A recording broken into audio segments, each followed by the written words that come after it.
നാട്ടുകാരെ, ഡിസംബർ മാസം 9 നടക്കുന്ന തദ്ദേശ സ്വയംഭരണ സ്ഥാപനങ്ങൾക്ക് തെരഞ്ഞെടുപ്പിൻ്റെ പ്രവർത്തനങ്ങളിലാണ് നമ്മളെല്ലാവരും. നമ്മുടെ വാർഡ് 14-ന്റെ പ്രവർത്തനങ്ങൾ ഏകോപിപ്പിക്കുന്നതിനും പ്രവർത്തനങ്ങൾക്ക് ആവശ്യമായ ഓഫീസാണ് നമ്മളിവിടെ ഉദ്ഘാടനം നടത്തുന്നത്. ഈ ഓഫീസിൻ്റെ ഉദ്ഘാടനത്തിൻ്റെ സ്വാഗതം ആശംസിക്കുന്നതിന് വേണ്ടിയിട്ട് നമ്മുടെ വാർഡിൻ്റെ സെക്രട്ടറി രഞ്ജിത്ത് കെ ദേവനെ ക്ഷണിക്കുന്നു. പ്രിയപ്പെട്ടവരെ, സഹാക്കളെ, സുഹൃത്തുക്കളെ, നമ്മളെല്ലാം സംബന്ധിച്ചിടത്തോളം ഏറ്റവും പ്രധാനപ്പെട്ട ഒരു തെരഞ്ഞെടുപ്പിനെ നമ്മൾ ഈ വരുന്ന 9-ാം തീയതി, ഡിസംബർ 9-ാം തീയതി നേരിടാൻ പോവുകയാണ്. നമ്മുടെ നാട് എന്താകണം, നമ്മുടെ നാട് ആര് ഭരിക്കണമെന്നും നമ്മുടെ വാർഡ് മെമ്പർ ആരാവണമെന്നെല്ലാം കൃത്യമായിട്ട് രാഷ്ട്രീയത്തിനും മറ്റെല്ലാത്തിനും അതീതമായി ചിന്തിച്ചുകൊണ്ട് ഏറ്റവും നല്ല തീരുമാനമെടുക്കേണ്ട ഒരു തെരഞ്ഞെടുപ്പാണ് നമ്മുടെ മുന്നിലേക്കുള്ളത്. അത്തരത്തിൽ നമ്മൾ പരിശോധിക്കുമ്പോൾ ഈ കഴിഞ്ഞ കാലങ്ങളിലെല്ലാം തന്നെ ഒരു UDF-നെ പിന്തുണച്ച ഒരു വാർഡ് ആദ്യം 12-ാം വാർഡായിരുന്നത് ഇന്നത് കുറച്ച് ചെറിയ ഘടനകൾക്ക് മാറ്റം വന്നുകൊണ്ട് 14-ാം വാർഡായി മാറിയിരിക്കുകയാണ്. അപ്പോൾ അത്തരത്തിൽ വലിയ പിന്തുണ ഉണ്ടായിരുന്ന UDF-നെ കഴിഞ്ഞ 5 വർഷക്കാലം മുന്നേ കൃത്യമായിട്ടുള്ള പ്രവർത്തനത്തിൻ്റെ ഭാഗമായി LDF പിടിച്ചെടുക്കുകയും നമ്മുടെ പ്രിയപ്പെട്ട ജിഷി ഷാജു ഈ വാർഡിൻ്റെ മെമ്പറായി മാറുകയും ഈ കഴിഞ്ഞ 5 വർഷക്കാലം സമാനതകളില്ലാത്ത നിരവധിയായിട്ടുള്ള പ്രവർത്തനങ്ങൾക്ക് നേതൃത്വം കൊടുത്തുകൊണ്ട് കഴിഞ്ഞ കാലങ്ങളിൽ ഒരു കാലഘട്ടത്തിലും ഈ വാർഡ് കാണാത്ത തരത്തിലുള്ള പ്രവർത്തനങ്ങൾ ഏറ്റെടുത്തുകൊണ്ട് എല്ലാ വീടുകളിലേക്കും ഗവൺമെൻറ്റിൻ്റെയും പഞ്ചായത്തിൻ്റെയും കൃഷിഭവൻ്റെയും എല്ലാം തന്നെ ആനുകൂല്യങ്ങൾ എത്തിച്ചുകൊണ്ട് നിരവധിയായിട്ടുള്ള നമ്മുടെ പ്രിയപ്പെട്ട ആളുകൾക്ക് അവരുടെ ജീവന്റെ ഭാഗമായി ആശുപത്രി കേസുകളായി എല്ലാ രീതിയിലും ഇടപെട്ടുകൊണ്ട് ഏറ്റവും നന്നായി തന്നെ 5 വർഷം പിന്നിടുകയാണ്. ഈ വരുന്ന 9-ാം തീയതി നമ്മൾ ഒരു പുതിയ ഇലക്ഷനെ നേരിടാൻ പോകുമ്പോൾ ജിഷി ചേച്ചി ഉണ്ടാക്കി വെച്ച ഈ നല്ലൊരു മാറ്റത്തെ തുടർന്നു കൊണ്ടുപോകുന്നതിന്, ഈ വാർഡ് ഇനിയും നല്ലൊരു വാർഡാക്കി മാറ്റുന്നതിന്, അതുപോലെ തന്നെ ഈ കാഞ്ഞി ഗ്രാമപഞ്ചായത്ത് 15 വർഷമായി ഭരിക്കുന്ന UDF-ന്റെ ഭരണകൂടം 15 വർഷമല്ല 30 വർഷത്തെയായി ഈ കാഞ്ഞൂർ പഞ്ചായത്തിനെ പിന്നോട്ടടിച്ചുകൊണ്ട് മുന്നോട്ട് പോകുമ്പോൾ ഇന്ന് ആരാവണം പ്രസിഡന്റ്, ആരാവണം വൈസ് പ്രസിഡന്റ്, ആരാവണം സ്റ്റാൻഡിംഗ് കമ്മിറ്റി ചെയർമാൻ എന്ന് മാത്രം ചിന്തിച്ചുകൊണ്ട് നടക്കുന്ന ഒരു UDF-ന്റെ ഭരണകൂടത്തെ ഈ നാട്ടിൽ നിന്നും ഇല്ലായ്മ ചെയ്തുകൊണ്ട് LDF-ന്റെ ഭരണത്തിന്റെ ഭാഗമായി നമ്മുടെ നാട്ടിലെ എല്ലാ പ്രശ്നങ്ങളും പരിഹരിച്ചുകൊണ്ട് ഏറ്റവും നല്ലൊരു ഗ്രാമപഞ്ചായത്തായിട്ട് ഈ നമ്മുടെ നാടിനെ മാറ്റേണ്ടതുണ്ട്. അതിന്റെ ഭാഗമായിട്ട് നമ്മുടെ പ്രിയപ്പെട്ട ഈ കഴിഞ്ഞ കാലങ്ങളിലെല്ലാം തന്നെ തൊഴിലുറപ്പ് പദ്ധതി തുടങ്ങുമ്പോഴും കുടുംബശ്രീ തുടങ്ങുമ്പോഴെല്ലാം തന്നെ അതിന്റെ ഭാഗമായിക്കൊണ്ട് അതിന്റെ മുന്നിൽ നിന്നുകൊണ്ട് നിൽക്കുന്ന നമ്മുടെ പ്രിയപ്പെട്ട ഡേസി ഫിലിപ്പ്, ഡേസി ചേച്ചിനെ വിജയിപ്പിക്കുന്നതിന് വേണ്ടിയിട്ടുള്ള പ്രവർത്തനങ്ങൾ നമ്മൾ എല്ലാവരും ഏറ്റെടുക്കണമെന്നും ഈ നാട് ഒറ്റക്കെട്ടായി അതിന്റെ പിന്നാലെ അണിനിരക്കണമെന്നും മാത്രം പറഞ്ഞുകൊണ്ട് ഞാൻ എൻ്റെ കടമയിലേക്ക് കടക്കുകയാണ്. ഈ യോഗത്തിന്റെ അധ്യക്ഷനായിട്ടിരിക്കുന്നത് CPM-ന്റെ തട്ടാമ്പടി പ്രദേശത്തെ പ്രിയപ്പെട്ട ബ്രാഞ്ച് സെക്രട്ടറിയാണ് സഹോദരൻ ജോൺ KP സാവനി. യോഗത്തിലേക്ക് ഹാർദമായി സ്വാഗതം ചെയ്യുകയാണ്. ഈ യോഗം ഉദ്ഘാടനം ചെയ്ത് സംസാരിക്കുന്നത് നമ്മുടെ പ്രിയപ്പെട്ട അച്ചേട്ടനാണ്, CITU-വിന്റെ സംസ്ഥാന നേതാവാണ്. സഹോദരനെ യോഗത്തിലേക്ക് ഹാർദമായി സ്വാഗതം ചെയ്യുകയാണ്. യോഗത്തിൽ പങ്കെടുത്തുകൊണ്ടിരിക്കുന്ന നമ്മുടെ പ്രിയപ്പെട്ട ശശിധരൻ മാസ്റ്റർ CPM-ന്റെ കാഞ്ഞി ലോക്കൽ കമ്മിറ്റിയുടെ സെക്രട്ടറിയാണ്. സഹോദരൻ യോഗത്തിലേക്ക് ഹാർദമായി സ്വാഗതം ചെയ്യുകയാണ്. അതുപോലെ തന്നെ നമ്മുടെ പ്രിയപ്പെട്ട സ്ഥാനാർത്ഥി ഡേസി ഫിലിപ്പ് ഇവിടെയുണ്ട്. സഹോദരൻ യോഗത്തിലേക്ക് ഹാർദമായി സ്വാഗതം ചെയ്യുകയാണ്. അതുപോലെ തന്നെ ഈ 5 വർഷക്കാലം നമ്മളെ നയിച്ച നമ്മുടെ പ്രിയപ്പെട്ട മെമ്പർ ജിഷി ഷാജു ഇവിടെ എത്തിച്ചേർന്നിട്ടുണ്ട്. ജിഷി ചേച്ചിനെ ഏറെ സ്നേഹത്തോട് ഈ യോഗത്തിലേക്ക് ഹാർദമായി സ്വാഗതം ചെയ്യുകയാണ്. അതുപോലെ നമ്മുടെ കേരള കോൺഗ്രസിന്റെ നേതാവായിട്ടുള്ള ഫ്രാൻസിസ് ഏട്ടൻ തുടക്കം മുതൽ നമ്മുടെ കൂടെ ഉള്ളതും നിരന്തരമായി നമ്മളുമായിട്ട് ബന്ധപ്പെട്ടു വന്ന പ്രിയപ്പെട്ട ഫ്രാൻസിസ് ഏട്ടൻ ഏറെ സ്നേഹത്തോടു കൂടി യോഗത്തിലേക്ക് ഹാർദമായി സ്വാഗതം ചെയ്യുകയാണ്. അതുപോലെ ഈ കഴിഞ്ഞ ഇലക്ഷൻ പ്രഖ്യാപിച്ചത് മുതൽ അതുപോലെ തന്നെ എല്ലാ കാലഘട്ടത്തിലും നമ്മളോടൊപ്പം കൂടി നിന്നുകൊണ്ട് നമ്മുടെ പ്രിയപ്പെട്ട CPM-ന്റെ LDF-ന്റെ പ്രവർത്തകരുണ്ട്.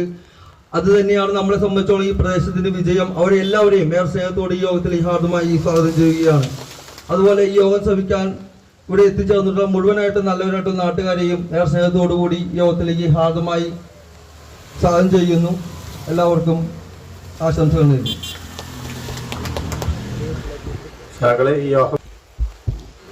യോഗത്തിൻ്റെ അധ്യക്ഷൻ സഖാവ് ഗോമോൻ, ഈ വാർഡിൽ ജനവിധി തേടുന്ന നമ്മുടെ എല്ലാം പ്രിയങ്കരിയായ JC ഫിലിപ്പ്, കേരള കോൺഗ്രസിൻ്റെ നേതാവായിട്ടുള്ള ഫ്രാൻസിസ്, കഴിഞ്ഞ 5 വർഷക്കാലം വികസന പ്രവർത്തനങ്ങൾക്ക് നേതൃത്വം കൊടുക്കുക ജിഷി ഷാജു, പ്രിയമുള്ള സഹോദരി സഹോദരന്മാരെ, നാട്ടുകാരെ, ഈ വാർഡിനെ സംബന്ധിച്ചിടത്തോളം ഈ വാർഡിലെ ബഹുഭൂരിപക്ഷം ജനങ്ങളും വളരെ കൃത്യമായി സ്ഥാനാർത്ഥിയെ പരിശോധിച്ച് സ്ഥാനാർത്ഥിയെ വിലയിരുത്തി വോട്ട് ചെയ്യുന്ന പാരമ്പര്യമുള്ള ഒരു വാർഡാണ്. അങ്ങനെ വോട്ട് ചെയ്തതിൻ്റെ അടിസ്ഥാനത്തിലാണ് കഴിഞ്ഞ തവണ ഇടതുപക്ഷ ജനാധിപത്യ മുന്നണിയുടെ സ്ഥാനാർത്ഥി ഈ വാർഡിൽ നിന്ന് വിജയിച്ചത്. വിജയിക്കുന്ന സമയത്ത് എന്താണോ ജനങ്ങളോട് ഉറപ്പ് നൽകിയത് അത് പരമാവധി പൂർത്തീകരിക്കാനും വാർഡിലെ ജനങ്ങളുടെ എല്ലാം പിന്തുണയോടുകൂടി 5 വർഷക്കാലം വികസന പ്രവർത്തനങ്ങൾക്ക് നേതൃത്വം കൊടുക്കാനും നമ്മുടെ വാർഡ് മെമ്പർക്ക് കഴിഞ്ഞു എന്നുള്ളതുകൊണ്ട് തീർച്ചയായും ആ അഭിമാനത്തിലും സന്തോഷത്തിലും നിന്നുകൊണ്ടാണ് ഈ തവണ JC ഫിലിപ്പ് വോട്ട് ചോദിക്കാൻ വേണ്ടി എത്തുന്നത്. സഖാവ് ഡെയ്സിയെ നമ്മൾ പരിചയപ്പെടുത്തുമ്പോൾ ദീർഘകാലമായി തൊഴിലുറപ്പ് പദ്ധതി മാത്രമല്ല കുടുംബശ്രീ പ്രവർത്തനത്തിൽ നേതൃത്വം കൊടുത്ത് സഖാവ് K പൊന്നപ്പനൊക്കെ പഞ്ചായത്ത് പ്രസിഡന്റായിരുന്ന സമയത്ത് കുടുംബശ്രീയുടെ പഞ്ചായത്ത് തലത്തിലുള്ള പ്രവർത്തനങ്ങൾക്ക് നേതൃത്വം കൊടുത്ത് ഏത് സാധ്യതകളുണ്ടെങ്കിലും അത് ഉപയോഗപ്പെടുത്തി നാടിൻ്റെ കൂടെ ജനങ്ങളുടെ കൂടെ നിൽക്കാൻ വേണ്ടി താല്പര്യവും സന്നദ്ധതയുമുള്ള കഴിവും ശേഷിയുമുള്ള ഒരു സ്ഥാനാർത്ഥിയെ തന്നെ ഈ വാർഡിൽ അവതരിപ്പിക്കാൻ കഴിഞ്ഞു എന്നുള്ളതുകൊണ്ട് ഈ വാർഡിൻ്റെ ജനവിധി എന്താണെന്നറിയാൻ ഡിസംബർ 9-ാം തീയതി വരെ കാത്തിരിക്കേണ്ട കാര്യമില്ല. JC ഫിലിപ്പ് നല്ല ഭൂരിപക്ഷത്തോടുകൂടി വാർഡിൽ ജയിക്കുമെന്നുള്ളത് തീർച്ചയായും ഉറപ്പാണ്. അതിൻ്റെ ഒരു പ്രകടനമാണ് നാം ഇവിടെ കാണുന്നത്. ഇവിടെ മാത്രമല്ല, ഈ വാർഡിൽ മാത്രമല്ല, കാഞ്ഞൂർ പഞ്ചായത്തിലെ ജനങ്ങൾ ഒരു മാറ്റം വലിയ തോതിൽ ആഗ്രഹിക്കുന്നുണ്ട്. എന്തുകൊണ്ടാണ് കാഞ്ഞൂർ പഞ്ചായത്തിലെ ജനങ്ങൾ മാറ്റം ആഗ്രഹിക്കുന്നത്? ഇപ്പോൾ നമ്മൾ കാഞ്ഞൂർ പഞ്ചായത്തിലേക്ക് ചെന്നാൽ കേരളത്തിൽ ഒരു പഞ്ചായത്തിലും ഇല്ലാത്തൊരു സവിശേഷത കാഞ്ഞൂർ പഞ്ചായത്തിൽ കാണാം. നമ്മുടെ വീടുകളിൽ നിന്ന് ശേഖരിക്കുന്ന വേസ്റ്റ് എല്ലാം ഡംപ് ചെയ്യുന്ന ഒരു ഡംപിംഗ് യാർഡാണ് ഇന്ന് കാഞ്ഞൂർ പഞ്ചായത്ത്. എല്ലാ പഞ്ചായത്തുകളുടെ ഫ്രണ്ടിൽ ഒരു ഫ്രണ്ട് ഓഫീസാണ്. സാധാരണ മനുഷ്യരുടെ അപേക്ഷകൾ പരിശോധിക്കാൻ, അവർക്ക് ആനുകൂല്യങ്ങൾ കൊടുക്കാൻ, അവർക്ക് ആവശ്യമായ സേവനങ്ങൾ കൊടുക്കാനുള്ള ഫ്രണ്ട് ഓഫീസാണ് എല്ലാ പഞ്ചായത്തിലും ഉള്ളതെങ്കിൽ കാഞ്ഞൂർ പഞ്ചായത്തിന്റെ ഫ്രണ്ട് ഓഫീസ് എന്ന് പറഞ്ഞാൽ ഒരു വേസ്റ്റ് യാർഡായി കഴിഞ്ഞ 15 വർഷക്കാലം കൊണ്ട് മാറ്റിയിരിക്കുന്നു എന്നുള്ളതാണ് ഈ നാട്ടിലെ ജനങ്ങൾക്ക് ശക്തമായി പ്രതിഷേധം അലയടിക്കാനിടയായിട്ടുള്ള കാര്യം. ഒരു പഞ്ചായത്തിലേക്ക് കയറി ചെല്ലാൻ പറ്റാത്ത അവസ്ഥയാണ്. അവിടെ ഒരു അപേക്ഷ കൊടുക്കാൻ വേണ്ടി കയറി ചെന്ന് എത്ര നേരം നിൽക്കാൻ കഴിയും? ആ മാലിന്യത്തിന്റെ ഇടക്ക് ഈ മാലിന്യം ശേഖരിച്ചുകൊണ്ട് കൃത്യമായി മാലിന്യം കൊണ്ടുപോയിടാനുള്ള ഒരു സൗകര്യം പോലും ഉറപ്പാക്കാൻ കഴിഞ്ഞ 5 വർഷക്കാലം കൊണ്ട് കാഞ്ഞൂർ പഞ്ചായത്ത് ഭരണസമിതിക്ക് കഴിഞ്ഞില്ല എന്ന് പറഞ്ഞാൽ അവരുടെ ഭരണത്തെ സംബന്ധിച്ച് പിന്നെ പ്രത്യേകിച്ച് എടുത്ത് പരിശോധിക്കേണ്ട കാര്യമില്ല. എന്തുകൊണ്ടാണ് കാഞ്ഞൂർ പഞ്ചായത്ത് ഭരണസമിതി ഇത്തരത്തിലുള്ള വിഷയങ്ങൾ അഡ്രസ് ചെയ്യാതെ പോകുന്നത്? ഇത്തരത്തിലുള്ള വിഷയങ്ങൾ പരിശോധിക്കാതെ പോകുന്നത്? അതിന് പരിഹാരം ഉണ്ടാക്കാതെ പോകുന്നത് എന്ന് ചോദിച്ചാൽ, കാഞ്ഞൂർ പഞ്ചായത്തിൽ ഒന്നും ചെയ്തില്ലെങ്കിലും കാഞ്ഞൂർ പഞ്ചായത്ത് ഞങ്ങൾക്ക് തന്നെ കിട്ടുമെന്നുള്ള ആത്മവിശ്വാസമാണ് ഐക്യജനാധിപത്യ മുന്നണിയെ ഇങ്ങനെ നിഷ്ക്രിയമാക്കിയത് എന്നുള്ളത് കൊണ്ട് ഈ നിഷ്ക്രിയതയെ ഇല്ലാതാക്കാൻ വേണ്ടി ജനങ്ങളുടെ ഒരു പ്രതികരണം ഈ തെരഞ്ഞെടുപ്പിൽ ഉയർന്നു വരേണ്ടതുണ്ട്. അത് ഉയർന്നു വരും എന്നാണ് നമ്മുടെ പ്രതീക്ഷ. ഈ തെരഞ്ഞെടുപ്പ് കഴിയുമ്പോൾ കാഞ്ഞൂരിൽ ഒരു ഇടതുപക്ഷ ജനാധിപത്യ മുന്നണിയുടെ ഭരണസമിതി വരാനുള്ള എല്ലാവിധ സാഹചര്യങ്ങളും ഒരുങ്ങിയിട്ടുണ്ട്. കാഞ്ഞൂർ പഞ്ചായത്തിലെ വിഷയങ്ങൾ മാത്രമല്ല, കേരളത്തിലെ ജനങ്ങളെ ആകെ നേരിടുന്ന പ്രശ്നങ്ങളെ സംബന്ധിച്ചും അതിന്റെ ഭാഗമായിട്ടുള്ള വിഷയങ്ങളെ സംബന്ധിച്ചും ഒക്കെ പരിശോധിക്കുമ്പോൾ കേരളത്തിലെ ഇടതുപക്ഷ ജനാധിപത്യ മുന്നണിയുടെ നേതൃത്വത്തിലുള്ള ഗവൺമെന്റ് കഴിഞ്ഞ 9 വർഷക്കാലമായി കേരളത്തിലെ സാധാരണക്കാരായ ജനങ്ങളുടെ ജീവിത പ്രശ്നങ്ങളെ പരിശോധിച്ചുകൊണ്ടും ഇടപെട്ടുകൊണ്ടും അതിന് പരിഹാരം കണ്ടെത്തിക്കൊണ്ടുമുള്ള നിരവധിയായ പ്രവർത്തനങ്ങൾക്ക് നേതൃത്വം കൊടുത്തുകൊണ്ടിരിക്കുകയാണ്.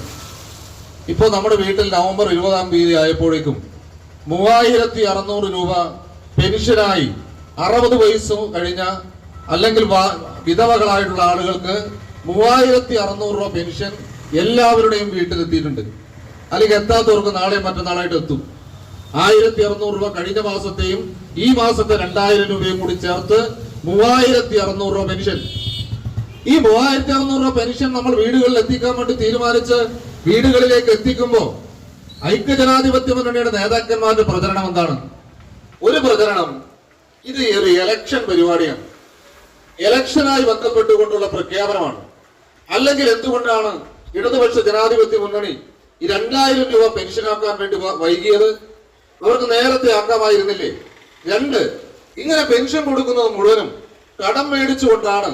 കടം മേടിച്ച് ഇങ്ങനെ പെൻഷൻ കൊടുക്കേണ്ട കാര്യമുണ്ടോ എന്നാണ് ഐക്യജനാധിപത്യ മുന്നണിയുടെ പ്രവർത്തകരും നേതാക്കന്മാരും നാട്ടിൽ പ്രചരിപ്പിക്കുന്നത്.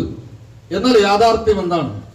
2000 രൂപ പെൻഷൻ എന്നുള്ളത് ഇടതുപക്ഷ ജനാധിപത്യ മുന്നണി 2016-ൽ കേരളത്തിൽ അധികാരത്തിൽ വരുമ്പോ 18 മാസം പെൻഷൻ കുടിശ്ശികയും 600 രൂപയായിരുന്നു പെൻഷൻ. അതായത് ഉമ്മൻചാണ്ടി ഗവൺമെന്റിന്റെ കാലത്ത് 600 രൂപ പെൻഷന് പ്രഖ്യാപിച്ചിരുന്നുവെങ്കിലും BS അച്യുതാനന്ദന്റെ കാലത്തുണ്ടായിരുന്ന 500 രൂപ 600 രൂപയായി വർദ്ധിപ്പിച്ചെങ്കിലും വർദ്ധിപ്പിച്ച 600 രൂപ സാധാരണക്കാരായ മനുഷ്യർക്കാർക്കും കൊടുത്തിട്ടുണ്ടായിരുന്നില്ല. 18 മാസം പെൻഷൻ കുടിശ്ശികയായിരുന്നു. 32 ലക്ഷം പേരാണ് ആകെ പെൻഷൻ എന്ന് വാങ്ങിയിരുന്നത്. ആ 32 ലക്ഷം ആളുകളിൽ 18 മാസം പെൻഷൻ കുടിശ്ശികയായിരുന്നു. എന്നാൽ 2016-ൽ ഇടതുപക്ഷ ജനാധിപത്യ മുന്നണി അധികാരത്തിൽ കയറാൻ വേണ്ടി പ്രകടന പത്രിക ഇറക്കിയ സന്ദർഭത്തിൽ ഇടതുപക്ഷം ജനങ്ങളോട് പറഞ്ഞത് ഞങ്ങൾ പെൻഷൻ 1500 വർദ്ധിപ്പിക്കുമെന്നാണ്. എന്നാൽ ഇടതുപക്ഷ ജനാധിപത്യ മുന്നണി 2021-ൽ അധികാരത്തിൽ നിന്ന് മാറുമ്പോൾ 1500-ന് പകരം 1600 ഉയർത്തിക്കൊണ്ടാണ് ഇടതുപക്ഷം പെൻഷൻ വർദ്ധിപ്പിച്ചത്. അങ്ങനെ പെൻഷൻ വർദ്ധിപ്പിക്കാൻ കഴിഞ്ഞത് ഇടതുപക്ഷ ഗവൺമെന്റിന് സാധാരണക്കാരായ ജനങ്ങളോട് സ്നേഹവും പ്രതിബദ്ധതയും ഉള്ളതുകൊണ്ട് ആ പ്രതിബദ്ധതയുടെ അടിസ്ഥാനത്തിൽ പെൻഷൻ തുക വർദ്ധിപ്പിച്ച് 1600 രൂപയാക്കി കൊടുത്തു തീർത്തുകൊണ്ടാണ് 2021-ലെ തെരഞ്ഞെടുപ്പിനെ സമീപിച്ചത്. അന്ന് നമ്മൾ പറഞ്ഞു 2021-ൽ പെൻഷൻ കൊടുക്കുമ്പോ 2025 ആകുമ്പോഴേക്കും 2026 ആകുമ്പോഴേക്കും 2500 രൂപയാക്കി വർദ്ധിപ്പിക്കുമെന്ന്. പടിപടിയായി വർദ്ധിപ്പിക്കാൻ വേണ്ടിയുള്ള പദ്ധതികൾ ആലോചിച്ചു. പക്ഷേ കേന്ദ്ര ഗവൺമെന്റ് കേരളത്തെ ദ്രോഹിക്കുന്നതിന്റെ ഭാഗമായി കേരളത്തിന് അർഹതപ്പെട്ട ആനുകൂല്യങ്ങൾ മുഴുവനും നിഷേധിക്കുകയാണ്. കേരളത്തിന് അർഹതപ്പെട്ട ആനുകൂല്യങ്ങൾ നിഷേധിക്കുന്നു എന്ന് പറഞ്ഞാൽ നമ്മൾ മനസ്സിലാക്കേണ്ടത് എല്ലാ സംസ്ഥാനങ്ങളിലും 100 രൂപ ചെലവാക്കുമ്പോൾ 100 രൂപയിൽ 40 രൂപയും കൊടുക്കുന്ന കേന്ദ്ര സർക്കാരാണ്. ബീഹാറിൽ, ഉത്തർപ്രദേശിൽ, കർണാടകയിൽ, തെലങ്കാനയിൽ അങ്ങനെ വിവിധ സംസ്ഥാനങ്ങൾ പരിശോധിച്ചാൽ ഗവൺമെന്റ് 100 രൂപ ചെലവാക്കിയാൽ ആ 100 രൂപയിൽ 40 രൂപ കേന്ദ്ര സർക്കാർ കൊടുക്കും, 60 രൂപ സംസ്ഥാന സർക്കാർ എടുക്കും. എന്നാൽ കേരളത്തിലെ സ്ഥിതി എന്താണ്? കേരളം 100 രൂപ ചെലവാക്കുമ്പോൾ ആ 100 രൂപയിൽ 75 രൂപയും ചെലവാക്കുന്നത് സംസ്ഥാന സർക്കാരാണ്. 25 രൂപ മാത്രമാണ് കേന്ദ്ര സർക്കാർ നൽകുന്നത്. കേന്ദ്ര സർക്കാർ കേരളത്തെ ദ്രോഹിച്ചുകൊണ്ടിരിക്കുകയാണ്, സാമ്പത്തികമായി ഞെരുക്കിക്കൊണ്ടിരിക്കുകയാണ്. കേരളത്തെ സാമ്പത്തികമായി കേന്ദ്ര സർക്കാർ ഞെരുക്കുമ്പോ, അർഹതപ്പെട്ട ആനുകൂല്യങ്ങൾ നിഷേധിക്കുമ്പോ അതിനെതിരെ കേന്ദ്രത്തിൽ ശബ്ദമുയർത്താൻ, ഡൽഹിയിൽ ഒരു സമരം നടത്താൻ ഇടതുപക്ഷ ജനാധിപത്യ മുന്നണി തീരുമാനിക്കുകയും സഖാവ് പിണറായി വിജയന്റെ നേതൃത്വത്തിൽ ഡൽഹിയിൽ പോയി സമരം ചെയ്യാൻ നേരത്ത് കേരളത്തിലെ കോൺഗ്രസ് നേതാക്കന്മാരെയും രാഹുൽ ഗാന്ധി അടക്കമുള്ള MP-മാരെയും ക്ഷണിച്ചു. നിങ്ങൾ ഡൽഹിയിലേക്ക് വരണം, കേന്ദ്ര സർക്കാരിനെതിരെ സമരം നടത്താനാണ്. കേന്ദ്ര സർക്കാരിന്റെ ഈ നയം തിരുത്തിക്കാൻ വേണ്ടി പ്രതിപക്ഷത്തിന്റെ സ്ഥാനത്തിരിക്കുന്ന രാഹുൽ ഗാന്ധിയും കോൺഗ്രസുകാരും വരണം, നിങ്ങൾ വരാൻ തയ്യാറാകണമെന്ന് പറഞ്ഞപ്പോ രാഷ്ട്രീയ പകപോക്കലിന്റെ അടിസ്ഥാനത്തിൽ കേന്ദ്ര ഗവൺമെന്റിനെതിരായിട്ടുള്ള സമരത്തിൽ നിന്ന് പോലും വിട്ടുനിന്ന പ്രസ്ഥാനമാണ് കോൺഗ്രസ് പ്രസ്ഥാനം. ആ സമരത്തിൽ പങ്കെടുക്കാൻ കോൺഗ്രസ് പാർട്ടി തയ്യാറായില്ല.